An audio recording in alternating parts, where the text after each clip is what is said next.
ասենք ռուսները մեզ պատժեն գազի գնի տեսքով կամ այլ ազդակներով։ Ոչ։ Շատ պարզ պատճառով հավատացնում եմ ձեզ, որ մեզ քաղաքականության մեջ, խոսքը գնում է մեզ քաղաքականություն փուչուր երկրում, փուչուր տարածքային առումով, շատ լավ բոլորն էլ գիտեն ով ինչա շնչում, ով ինչա ուտում, ով որտեղից է ինչ ուտում, այսպես ձևակերպենք,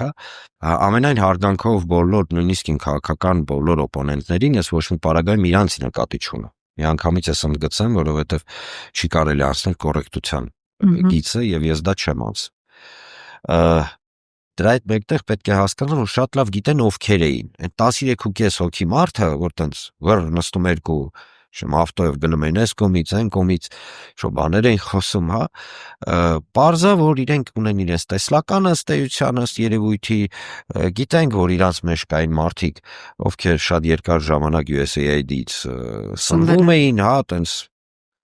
շատ ծանր են տանում, որ ամերիկացիները վերջո հասկացան, որ պետքա դադարել էլի դարմայեդներին սենց սփռված աշխարհով մեկ կերակրել եւ դրա հետ մեկտեղ էլ գիտեք իրականում ռուսները շատ լավ անուն առանուն ազգանուն առազգանուն ռուսները ես նկատի ունեմ այն մարդիկ ում դե լավ սենց ասենք ի պաշտոնե պետք է օրինակ զեկուցեն ինչ-որ միտեղ որ տեսեք Հայաստանում ինչ-որ բան է կատարվում իրենք շատ լավ է ամբողջը գիտեն